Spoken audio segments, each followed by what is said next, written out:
19 जुलाई 2026।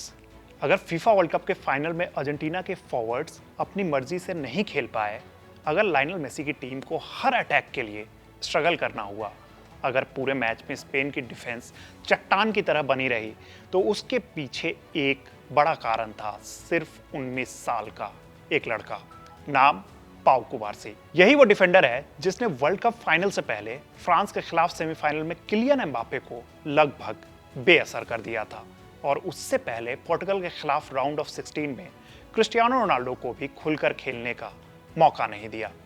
तो अब सवाल उठता है कि आखिर ये लड़का है कौन, और इसमें ऐसा क्या खास है कि आज इसकी तुलना सर्जियो रामोस और कार्लोस पुयोल जैसे महान डिफेंडर्स से होने लगी है, और कैसे एक छोटे से गांव का लड़का 19 साल की उम्र में दुनिया का सबसे भरोसेमंद सेंटर बैक बन गया। आइए जानते हैं। वर्ल्ड कप फाइनल में कुबार्सी ने सिर्फ डिफेंडिंग ही नहीं की थी, बल्कि पूरे मैच की रफ्तार भी कंट्रोल की। द एथलेटिक की रिपोर्ट के मुताबिक अर्जेंटीना के खिलाफ फाइनल में मैदान पर सबसे ज्यादा टच, सबसे ज्यादा सफल पास, सबसे बेहतर पासिंग एक्यूरेसी, सबसे ज्यादा लाइन ब्रेकिंग पासेस और सबसे ज्यादा क्लियरेंस भी कुबार्सी के नाम रहे। इतना ही नहीं, वो वर्ल्ड कप फाइनल के इतिहास में सबसे ज्यादा पास कंप्लीट करने वाले सिर्फ दूसरे प्लेयर बन गए। आखिरी मिनटों में जब अर्जेंटीना की टीम बराबरी के लिए पूरी ताकत लगा रही थी, तब कुबार्सी ने गोल लाइन के सामने ऐसी क्लियरेंस की जिसने लगभग एक सर्टेन गोल को रोक दिया। एंजो फर्नांडिस की टक्कर से वो हवा में उछल गए थे, जिसका वीडियो काफी वायरल हुआ था, और उसके बाद फर्नांडिस को रेड कार्ड भी मिला था। लेकिन उसके बाद भी वो उठे और उसी शांति से उन्होंने फिर से डिफेंस को संभाला, जैसा वो पहले से करते आ रहे थे। और यही वजह थी कि पूरे टूर्नामेंट में स्पेन ने सिर्फ एक गोल खाया। बेल्जियम के खिलाफ मैच में वो आया था, और उसकी डिफेंस जो है दुनिया की सबसे मजबूत दीवार बन गई। लेकिन इतनी समझ और इतना कॉन्फिडेंस आखिर आया कहां से? इसकी शुरुआत होती है स्पेन के कैटलोनिया इलाके के एक बेहद छोटे से गांव एस्पेनियोल से। ऐसा गांव जहां आज भी आबादी आप देखेंगे तो मुश्किल से वो 200 लोगों के आसपास की है। हैरानी की बात यह है कि इस गांव में अपना फुटबॉल का मैदान तक नहीं था। फीफा की रिपोर्ट के मुताबिक पाउ को शुरुआती फुटबॉल खेलने के लिए पास के गांव जाना होता था। वहीं उनकी पहली बार जो है गेंद से, यानी कि किसी मैदान पर जाके फुटबॉल को उन्होंने फर्स्ट टाइम टच किया था। स्कूल भी वहीं था और लोकल क्लब भी उनका वहीं था। गांव काफी छोटा था, और जब गांव छोटा होता है तो वहां पे ऑब्वियस बात है कि सुविधाएं जो है वो उतनी ज्यादा नहीं होती है। लेकिन पाउ कुबार्सी का सपना जो है वो बहुत बड़ा था। बचपन से ही वो डिफेंडर के तौर पे खेलते थे, लेकिन गेंद मिलते ही कई बार वो मैदान को पार करके खुद गोल कर देते थे। यानी कि सारे डिफेंडर्स को बीट करते हुए वो खुद से जाके गोल कर देते थे। उनके साथ खेलने वाले पुराने साथी आज भी बताते हैं कि उस उम्र में भी उन्हें रोकना लगभग नामुमकिन था। पाउ के परिवार का फुटबॉल से कोई लेना देना नहीं था। उनके पिता रॉबर्ट और परिवार की कई पीढ़ियां जो है वो कारपेंटर का काम करती आई हैं। आज भी एस्पेनियोल में उनका लकड़ी का काम चलता है। द एथलेटिक के मुताबिक जब भी कुबार्सी को छुट्टी मिलती है तो वो अपने छोटे से गांव जरूर लौटते हैं, और कई बार अपने पिता के साथ लकड़ी उठाते हैं, फर्नीचर बनाने में हाथ बटाते हैं। अब जरा सोचिए कि जो लड़का यहाँ पे लाखों रुपए कमा रहा होता है हर मैच में, उसके बाद भी उसकी जिंदगी में कोई भी दिखावा नहीं है। और शायद यही वजह है कि मैदान पर भी उनके चेहरे पर कभी भी कोई घबराहट नजर नहीं आती है, चाहे दुनिया का कोई भी बड़ा स्ट्राइकर उनके सामने क्यों ना आ जाए। कुबार्सी का चेहरा हमेशा वैसा ही शांत रहता है जैसे वो किसी लोकल मैच में खेल रहे हो। बचपन से ही उनका सपना सिर्फ एक था, बार्सिलोना के लिए खेलना।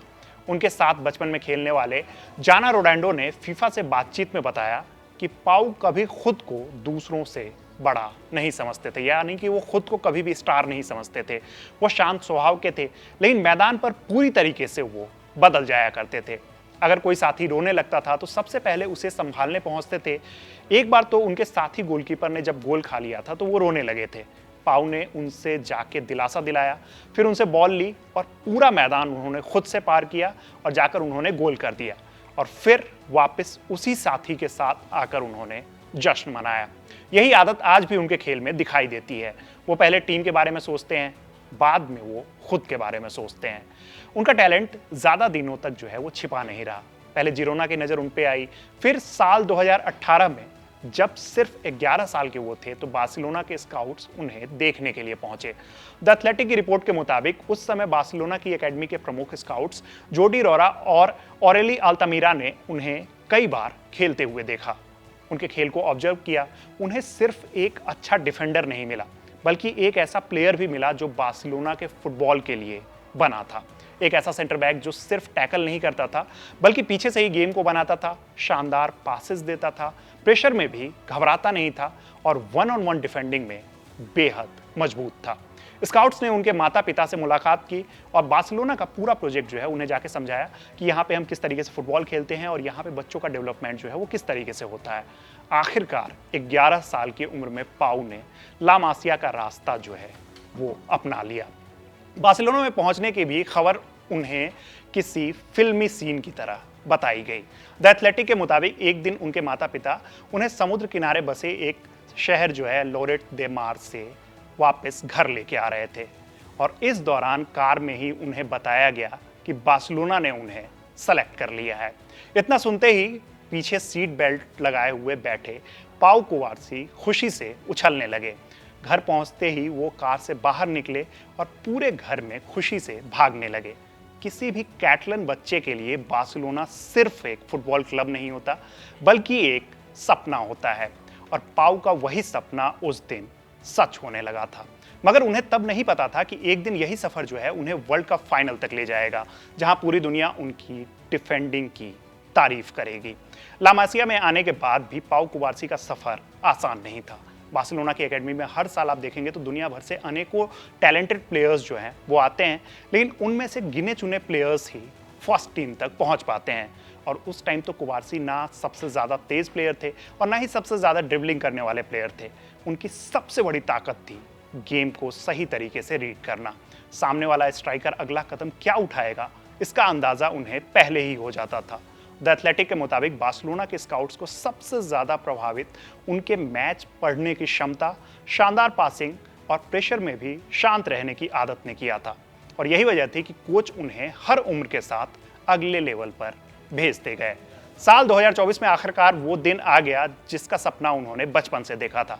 जनवरी में 17वां बर्थडे आने से ठीक पहले उन्होंने बार्सिलोना की सीनियर टीम के लिए अपना डेब्यू किया। कुछ ही दिनों में ला लीगा में भी वो जो है खेलते हुए नजर आने लगे। फिर उसके बाद चैंपियंस लीग में डेब्यू हुआ, जो कि यूरोप की सबसे बड़ी टूर्नामेंट में से एक मानी जाती है। आमतौर पर इतने छोटे प्लेयर्स जो हैं उस कंपटीशन में जाने के बाद घबराने लगते हैं, लेकिन कुबारसी सबसे अलग निकले। एफसी बार्सिलोना के मुताबिक नेपोली के खिलाफ अपने पहले ही चैंपियंस लीग मैच में उन्होंने प्लेयर ऑफ द मैच का अवार्ड अपने नाम कर लिया।